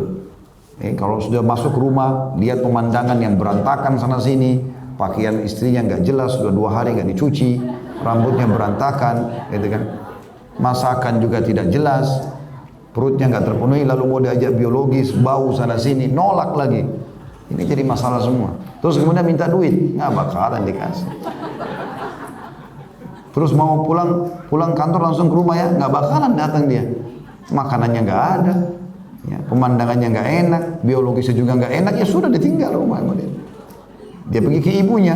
Kalau dia tidak orangnya baik, kalau orangnya nakal ya pergi sama perempuan nggak benar gitu kan. Itu contoh-contoh fakta lapangan semua itu. Yang ketiga pesan wanita salihah adalah bila suaminya bersumpah terkait dirinya, maka dia tidak membuat suaminya melanggar sumpahnya. Jadi misalnya, demi Allah saya minta kau berhijab, demi Allah begini, dia pakai nama Allah sudah bersumpah, dia penuhi, istrinya penuhi. Artinya menjalankan sumpah suaminya itu, gitu kan? Selama sumpah itu bukan sumpah yang haram, maka dibolehkan. Dan yang keempat adalah bila suaminya pergi, gak lagi di rumah, maka dia dengan tulus menjaga dirinya, tidak selingkuh dan juga harta suaminya. Amanah rumah, harta, semuanya itu. Ingat Bu ya, semua ada tanggung jawabnya. Ibu kalau dikasih nafkah, ibu buatin laporan. Ini nafkahnya kemarin saya belikan ini. Gitu kan? Ada lebih gimana nih? Halal, ya sudah halal. Ibu tabung, ibu belanja segala macam. Minta kehalalannya. Jangan terbalik ini. Akhirnya semuanya dicampur adukan, walaupun masih ada duit karena niatnya ingin nabung, akhirnya minta lagi sama suami. Seakan-akan suami itu ya pikir itu sudah habis. Kan ada tanda kutip di sini seperti manipulasi. Ya. Kayak sudah habis uang itu padahal sebenarnya masih ada di rekening. Hanya karena mau nabung gitu ya. Ini nggak benar, dalam Islam bukan seperti itu. Dalam Islam itu kita disuruh bersedekah, memberikan. Bahkan pernah Abdullah bin Mas'ud waktu menikah dengan seorang wanita ini kebetulan kaya raya, dia masuk orang miskin, radhiyallahu anhu majma'in. Maka perempuan ini bilang, istrinya bilang sama suaminya, wahai Abdullah, saya mau sedekah, ada uang nih, saya mau sedekah, mau cari pahala. Kira-kira siapa yang saya kasih? Kata Abdullah, yang paling layak kau kasih saya suamimu dan saya miskin. Memang dia miskin, dia nggak punya apa-apa gitu. Ya. Jadi hidup saja makan sama istrinya segala macam. Jadi karena untuk kebutuhan pribadi atau bantu keluarga sudah nggak ada. Kata istrinya, coba tanyakan dulu kepada Nabi SAW. Ditanyalah, ya Rasulullah, ya, dibawa istrinya sama-sama. Istri saya ini orang kaya dan dia mau sedekah. Lalu pada saat dia tanya saya siapa yang sedekah, saya bilang saya lebih pantas sebagai suami. Nabi SAW balik ke arah istrinya Abdullah Mas'ud lalu berkata, benar suamimu. Dia sedekah kepada dia. Berapa banyak ibu-ibu yang tidak pernah bahkan memberikan baju kaos untuk suami. Padahal uang bulanan dikasih. Atau dia punya harta. Tapi untuk nagih, supaya dibeliin baju luar biasa. Beliin sesuatu hadiah, ya, walaupun kecil. Maka itu sangat baik membangun keromantisan dalam rumah tangga. Baiklah. Selanjutnya, dalil yang diangkat oleh penulis adalah surah Ar-Rum ayat 21. Yang menandakan memang target rumah tangga adalah kebahagiaan dan ketentraman. A'udzu billahi minasyaitonir rajim wa min ayatihi an khalaqa lakum min anfusikum azwajan litaskunu ilaiha wa ja'ala bainakum mawaddatan wa rahmah inna fi dzalika laayatin liqaumin yatafakkarun. Dan di antara tanda-tanda kebesarannya, N-nya besar Allah, kata ganti Allah, adalah D-nya besar kata ganti Allah, dia menciptakan pasangan-pasangan untuk kalian dari jenis kalian sendiri. Manusia cenderung dengan manusia. Jadi kalau ada manusia yang cenderung dengan hewan, dengan syaitan, jin, ada yang nikah sama jin kayak para dukun-dukun misalnya, maka itu berarti keluar dari normalnya. Allah membuat kita cenderung dengan sesama kita manusia, itu pun dengan lawan jenis, laki-laki sama perempuan, perempuan sama laki-laki, dan Allah mengharamkan lesbian dan juga homoseksual. Semua itu Allah jadikan agar kalian cenderung dalam kurung dan merasa tentram kepadanya. Tujuan pernikahan ini ketentraman jiwa, kebahagiaan, gitu kan? Dan dia Allah menjadikan di antara kalian rasa kasih dan sayang. Baik, kapan kita bisa rasakan rasa kasih dan sayang? Tadi saya bilang, kalau kita memiliki pasangan yang soleh dan soleha, dan yang kedua kita saling mengejar surga. Apalagi nih yang saya mau khidmat sama pasangan saya, terus begitu, ya suami ya istri. Turun habis belanja bulanan sama-sama, suami istri saling bantu-membantu. Saling membantu, masa ada sisa plastik, biar saya. Orang saling mengejar pahala gitu. Jadi sama-sama saling begitu. Masak, mungkin suami lagi tidak ada kerjaan juga di rumah, lagi libur, dia masuk dapur sama istrinya, membantu apa, cuci piring sambil ngobrol. Atau mungkin istri lagi kosong, suami lagi nulis sesuatu, apa yang saya bisa bantu nih, cariin artikel apa, duduk, kan gitu. Saya kadang-kadang di rumah kalau mau susun materi, saya bilang sama istri saya, coba cariin saya materi tentang ini, judul ini. Dia dapat, lalu dia bacain, saya tulis. Supaya dia juga dapat pahala andil dalam ceramah saya misalnya. Jadi ada keterlibatan, kita saling kejar pahala satu sama lain, itu bagus sekali. Di situ kita rasakan rasa kasih dan sayang. Tapi kapan ego yang didahulukan, yang ada hanya sekedar bagaimana kebutuhan saya dipenuhi, pasangan tidak terpenuhi atau tidak terpenuhi itu terserah. Terpenuhi atau tidak terpenuhi itu terserah, dia nggak pusing. Maka ini tidak akan langgeng rumah tangga itu. Lalu Allah bilang, rumah tangga yang seperti itu, yang diikuti dengan memang pasangan yang soleh dan soleha, serta penuh dengan kasih sayang, karena saling mengejar pahala satu sama yang lain, sesungguhnya pada demikian itu terdapat benar-benar tanda-tanda kebesaran Allah bagi orang-orang yang berfikir. Kenapa orang tanya saya itu, Ustaz saya sudah lama berumah tangga tapi tidak ada mawaddah, sakinah dan mawaddah saya rasakan, tidak ada kasih sayang, ya karena tidak dipupuk dari awal itu, tidak dipupuk dari awal. Saya sangat yakin waktu awal orang menikah, sebenarnya Allah sudah buat fitrah alami, mereka mau saling berbagi, mau saling kasih sayang. Itu tinggal dipupuk, disepakati poin-poinnya.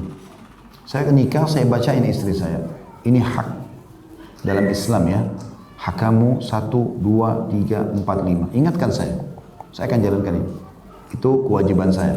Ini hak saya ya, 1, 2, 3, 4, 5. Itu berarti kewajiban kamu. Kita saling mendukung jalankan ini. Jadi itu konsepnya. Selebih daripada ini, itu sudah sunnah, bukan kewajiban. Jangan dituntut kepada pasangan kecuali memang dia ridho gitu. Baca kewajiban, hak dan kewajiban itu ada kan dalam Islam.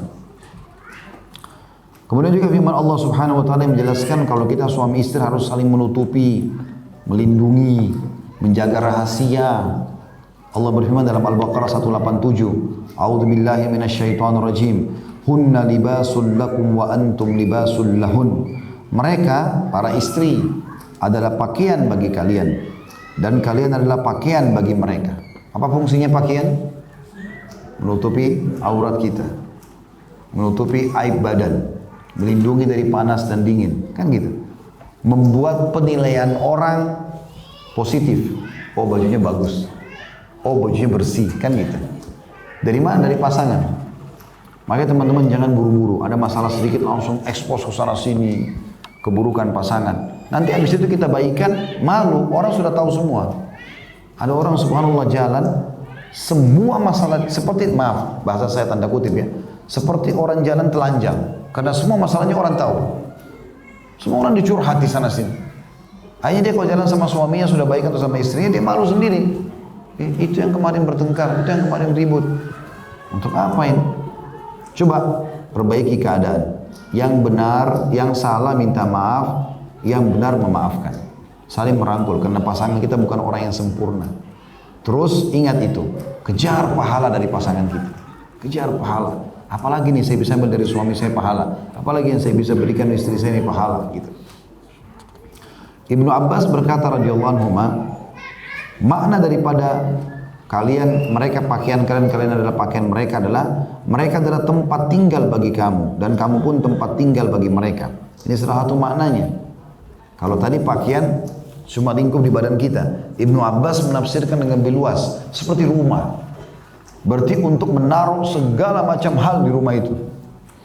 Ya, makanan, minuman, rahasia-rahasia, segala macam, harta, disimpan semua di pasangan. Itu makna tafsirnya. Lebih luas lagi.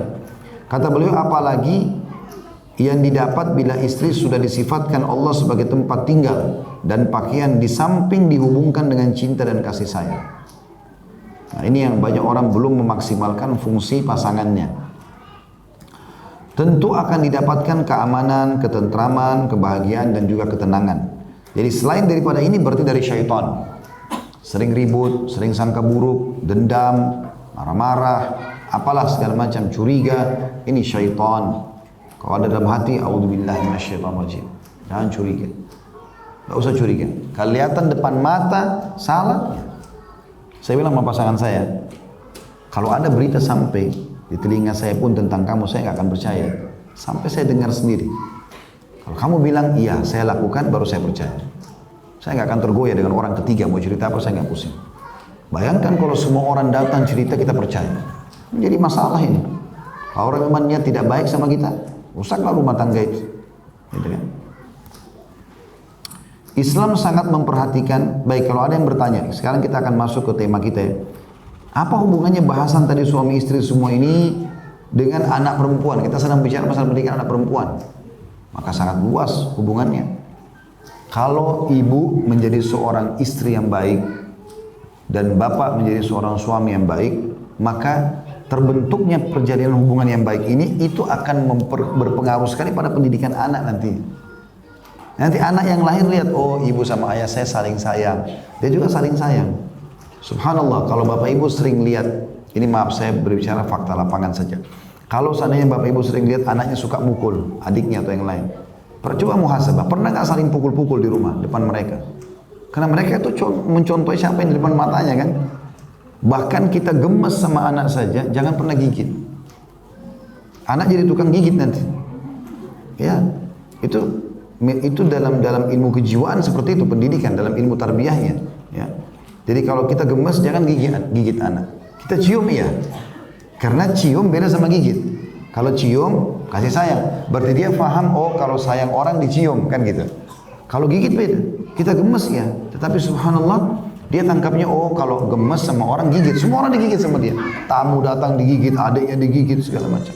Sama juga kalau gemes tampar, walaupun bercanda gitu. Itu juga sama. Oh ternyata begitu kasih sayang, nampar orang. Jadi kebiasaan mukul gitu. Saya kalau pernah ada anak saya mukul, lalu saya tanya istri saya, siapa yang pernah dilihat sama dia? Sampai saya wanti-wanti, tidak akan pernah ada insya Allah rumah tangga saya itu tangan melayang kepada anak-anak, nggak boleh sama sekali. Kita bisa nasihati. Ayah saya mendidik begitu. Tidak ada pukulan dalam rumah. Nasihati, didoakan dan betul jadi baik kok. Tapi membiasakan mukul ini bahaya sekali. Memang betul Nabi SAW bilang pukullah mereka di umur 10 tahun kalau tidak sholat. Tapi kan ada syaratnya kalau tidak sholat. Perintahkan mereka sholat di 7 tahun, pukul mereka di umur 10 tahun kalau tidak sholat. Tapi kalau sudah sholat ya sudah. Gitu kan. Dikatakan di sini Islam sangat memperhatikan anak perempuan dengan perhatian yang besar.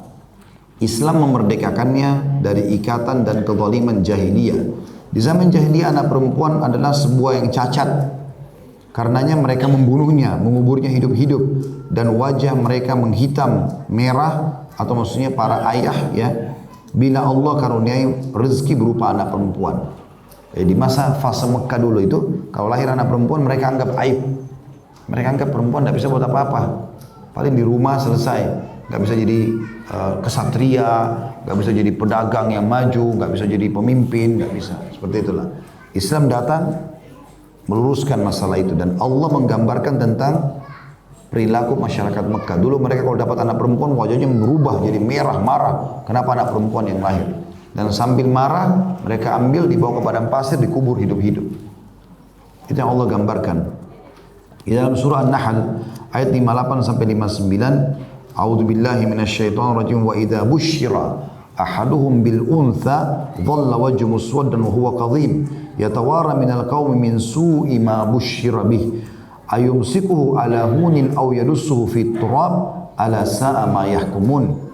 Dan apabila seseorang dari mereka diberi kabar dengan kelahiran anak perempuan, wajahnya menjadi hitam dalam kurung merah padam, dan dia menahan sedih dan marah.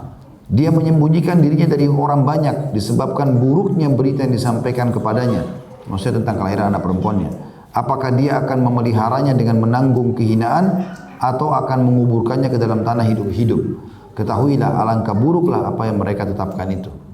Artinya kalau anak perempuannya dibiarkan hidup maka mereka hidup dalam kondisi merasa terhina.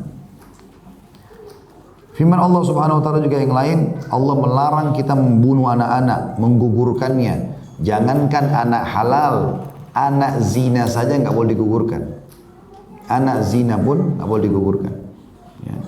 Allah berfirman dalam surah Al-Isra ayat 31, A'udzu billahi minasyaitonir rajim, wa la taqtulu auladakum khasyata imlaq, nahnu narzuquhum wa iyyakum, inna qatlahum kana khit'an kabira. Jangan kalian membunuh anak-anak kalian karena takut kemiskinan. Kamilah yang akan memberi rezeki kepada mereka dan juga kepada kalian. Sesungguhnya membunuh mereka adalah satu dosa yang besar. Jadi tidak boleh termasuk aborsi di sini ya. Hukumnya haram dalam Islam, tidak boleh menggugurkan itu. Firman Allah Subhanahu wa taala juga dalam surah Takwir ayat 8 sampai ayat 9 yang menghardik orang-orang Quraisy yang membunuh anak-anak mereka, terutama anak perempuan. Wa idzal mau'udatu su'ilat bi ayyi dzambin qutilat. Karena apabila bayi-bayi perempuan yang dikubur hidup-hidup ditanya, karena dosa apa dia dibunuh? Ibnu Abbas berkata, radhiyallahu anhu, itu adalah bayi-bayi perempuan yang dikubur. Lalu datanglah rahmat yang dihadiahkan Muhammad sallallahu alaihi wasallam dengan membawa jalan yang lurus yang tidak membedakan antara wanita dan laki-laki. Beliau bersabda, wanita sesungguhnya saudara kandungnya laki-laki. Hadis ini riwayat Ahmad, Abu Dawud, Tirmidzi dan juga disahihkan oleh para ulama. Umar bin Khattab berkata radhiyallahu anhu, demi Allah dahulu kami di masa jahiliyah memandang rendah wanita sampai Allah menurunkan ayat tentang mereka dan memberi bagian untuk mereka. Ini juga hadis sahih riwayat Bukhari Muslim.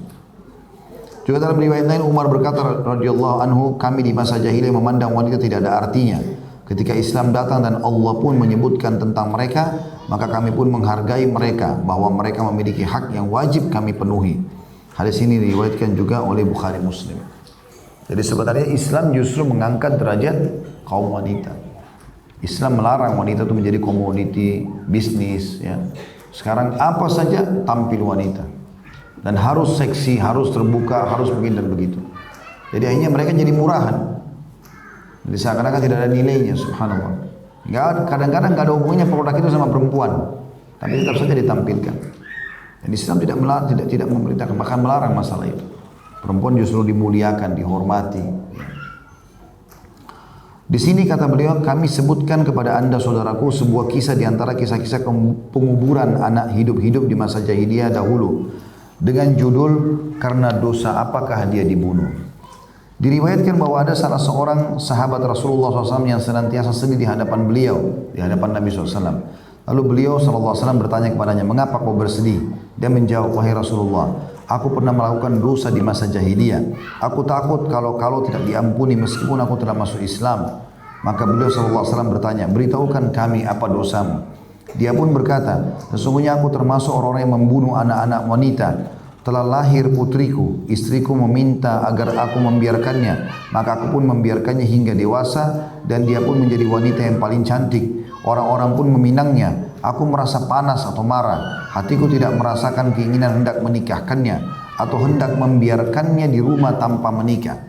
Lalu aku mengatakan kepada istriku, aku akan pergi menuju kabilah ini dan itu untuk mengunjungi kerabat-kerabatku. Karena itu bawalah dia bersamaku. Istriku merasa senang dengan hal itu. Segeralah dia atau istriku menghias putriku dengan pakaian dan perhiasan. Dia meminta aku berjanji agar tidak mengkhianatinya. Kemudian aku pergi dan membawanya ke atas sumur. Lalu melihat ke dalam sumur, putriku mengerti maksudku bahwa aku hendak melemparkannya ke sumur itu. Lalu dia menangis sambil berkata, wahai bapakku, apakah yang akan kau lakukan terhadapku? Aku pun merasa kasihan kepadanya, lalu aku melihat kembali ke dalam sumur. Rasa panas di hatiku masuk kembali. Kemudian dia memelukku sambil berkata, wahai bapakku, jangan sia-siakan amanah ibuku. Aku bolak-balik memandang ke sumur dan memandang kepadanya, serta merasa kasihan kepadanya. Sampai ketika syaitan telah menguasai diriku, akhirnya aku mengkhianatinya. Aku melemparkannya ke dalam sumur dalam posisi terbalik. Sedang dia berseru di dalam sumur, wahai bapakku, kau telah membunuhku, kau telah membunuhku. Dia pun tetap di dalamnya hingga tidak bersuara lagi. Terus aku pulang. Maka Rasulullah SAW dan para sahabat menangis. Lalu berkata, kalau seandainya aku boleh menghukum seseorang karena perbuatan di masa jahiliyahnya, tentu kamu akan aku hukum. Tetapi Islam telah menghapus dosa sebelumnya. Ini contoh-contoh sikap mereka dulu kepada kaum wanita, ya, kepada anak perempuan. Islam datang dengan membawa jalan yang suci, mengatur akal, badan, anak laki-laki dan perempuan. Karenanya mereka haram untuk dibunuh. Allah berfirman di dalam surah Al-An'am ayat 151. A'udzu billahi minasyaitonir rajim. Qul ta'alu atlu ma harrama rabbukum 'alaikum alla tusyriku bihi syai'a wa bil walidaini ihsana wa la taqtulu auladakum min imlaq. Nahnu narzuqukum wa iyyahum wa la taqrabul fawahisha ma dhahara minha wa ma batan wa la taqtulun nafsan allati haramallahu illa bil haqq. Dzalikum wassaqum bihi la'allakum ta'qilun. Katakanlah wahai Rasul, maksudnya hai Muhammad sallallahu alaihi wasallam, ucapkan kepada umat manusia, marilah aku bacakan apa yang diharamkan Tuhan kalian kepada kalian, yaitu janganlah kalian mempersekutukan sesuatu dengannya, jangan syirik, jangan partnerkan Allah dengan makhluknya, ya, kayak minta-minta pada kuburan, pada benda mati dan seterusnya. Kemudian berbuat baiklah kepada ibu bapak, bakti. Janganlah membunuh anak-anak kalian karena takut miskin, karena kami yang memberi rezeki kepada kalian dan kepada mereka. Ya, perhatikan tolong yang pegang buku, garis bawah itu ya. Kamilah yang memberi rezeki kepada kalian dan kepada mereka, ya. Di situ Allah Subhanahu wa taala mengatakan kami memberi rezeki kepada kalian. Kan kita duluan disebut ya. Baru kepada mereka, baru anak-anak ya. Jelas enggak ini? Hah? Mana suaranya? Masih hidup? Masih, baik. Coba itu di halaman 205 ya. Sekarang coba buka halaman 203. Tadi Isra ayat 31. Perhatikan di situ Allah bilang apa? Kamilah yang memberi rezeki kepada mereka, baru kalian. Dan di sini dua kali Allah balik ini. Allah jelaskan. Kalau Isra ayat 31, perhatikan bahasa Arabnya di situ kalau lihat Al-Qur'annya. Nahnu narzuquhum wa iyyakum. Lihat enggak? Dalam Isra 31, kami hum itu mereka. Kami memberi rezeki mereka dan kalian, gitu kan? Kalau di surah yang setelah yang tadi kita lagi baca ini dalam surah Al-An'am 151 Allah bilang nahnu narzuqukum wa iyyahum. Kami beri rezeki kalian dan juga mereka. Artinya Allah Subhanahu wa taala menutup semua celah. Kamu dan anakmu, anakmu dan kamu, walaupun dibalik semuanya kami yang beri rezeki. Apa maknanya ayat ini? Maknanya adalah tidak usah khawatir dengan rezeki anakmu, karena begitu dia lahir kami titipkan di tanganmu rezekinya dia. Jadi nggak ada istilah anak itu nanti akan kekurangan, sudah bajunya akan sampai, makanannya akan sampai, semua akan sampai, tapi melalui kita. Makanya istilah orang-orang tua kita dulu di Indonesia itu banyak anak banyak rezeki, itu benar itu. Bisa dibenarkan karena memang makin banyak anak makin banyak Allah titipin rezeki, seperti itu. Saya subhanallah melihat fakta itu, makin Allah tambahkan anak buat saya makin terbuka saja pintu rezekinya, ada saja rezekinya. Dan subhanallah pada saat saya mau berikan sesuatu mereka minta, ada saja rezekinya. Allah sudah kasih semua. Baik, dikatakan jangan kalian membunuh, kembali ke halaman 205 Al-An'am 151. Dan janganlah kalian membunuh anak-anak kalian karena takut miskin, kami yang memberi rezeki kepada kalian dan kepada mereka. Kalau tadi Isra kepada mereka dan kepada kalian, gitu kan. Lalu janganlah kalian mendekati perbuatan keji, ya, kejahatan-kejahatan, zina masuk dalamnya, baik yang terlihat maupun yang tersembunyi. Dan janganlah kalian membunuh orang yang diharamkan Allah untuk membunuhnya kecuali dengan alasan yang benar. Jadi nggak boleh sembarangan kita bunuh orang. Tapi kalau di kancah peperangan, lagi terjadi peperangan antara muslim sama non muslim, atau ada orang yang membunuh maka dikisos, dipenggal oleh pemerintah misalnya, atau ada peraturan pemerintah karena pengedar narkotika misalnya lalu ditembak mati dan seterusnya, itu adalah ada udur-udurnya, ada sebabnya gitu. Atau misalnya kita tiba-tiba diserang sama penjahat, ibu lagi jalan mau dirampok tasnya, lalu ibu melawan, mukul kepalanya misalnya lalu dia mati, itu tidak ada dosa. Demikianlah dianya besar kata ganti Allah memerintahkan kepada kalian agar kalian mengerti. Juga ayat lain Allah larang kita membunuh anak-anak kalian. Anak-anak kita tadi Isra 31 ya, sudah kita bacakan. Di sini Allah ulangi penulis mengulangi sini dan saya tidak baca lagi karena sudah kita baca tadi Isra 31. Inilah jalan Islam kata beliau, mengharamkan pembunuhan terhadap anak-anak, mendorong untuk mendidik mereka dengan pendidikan yang benar, dan mendorong untuk memperbagus pendidikan terhadap anak wanita, karena mereka adalah penopang keluarga, sedang keluarga adalah bagian dari masyarakat. Bila anak perempuan telah dididik dengan pendidikan yang baik, maka dia akan mendidik anak menjadi soleh, mendidik generasi menjadi soleh, dan umat menjadi soleh. Karena tidak akan lahir figur seorang ulama kecuali dari tangan seorang ibu yang baik. Tidak akan lahir seorang pemimpin negara yang bijak, jujur dan amanah kecuali di tangan seorang ibu yang baik. Dan tidak akan lahir seorang penjahat kecuali juga dari tangan ibu yang jahat. Karena dia yang lebih banyak waktu dengan anak-anaknya. Oleh karena itu, kita patut mendidik anak-anak perempuan kita dan ibu bagi anak-anak kita dengan pendidikan yang benar sesuai Islam. Sebagaimana dikatakan oleh penyair dari Arab, al-ummu madrasatun idza a'dattaha a'datta sya'ban tayyibal a'raq. Artinya, seorang ibu adalah sebuah sekolah. Bila Anda menyiapkannya, maka Anda telah menyiapkan generasi yang baik. Beranjak daripada ibu itu. Ya, saya pernah berbagi cerita itu ya. Saya ingatkan kembali, pernah ada satu orang syekh menceritakan di Jeddah, dia buka rupanya halakat tahfidz Quran di masjidnya. Dia tinggal situ, dia juga ngajar. Anak-anak sekitar situ boleh datang belajar. Sampai ada datang satu anak, belum pernah ikut pengajian di situ, halaqah itu, datang tiba-tiba, terus waktu dapat giliran dia, kena digilir, murid-muridnya suruh baca, pas giliran suaranya bagus. Hafalannya juga bagus gitu. Lalu syekhnya tanya dia, kamu siapa? Dia bilang, kami baru pindah di sini. Terus kata syekhnya, apa kau hafal surah yang lain? Kata dia, iya. Kata syekhnya, surah apa? Kata anak itu, terserah syekh mau sebutin surah apa. Disebutinlah surah, coba surah ini disebutkan. Hafal lengkap, surah ini lengkap. Terakhir syekhnya tanya, kau hafal 30 juz nak? Dia bilang, iya. Anak ini mungkin masih baru kelas 1 SD, 6-7 tahun umurnya. Hafal 30 juz. Maka syekhnya penasaran, dia bilang, saya ingin ketemu sama ayahmu nak. Bisa dipanggil? Bisa.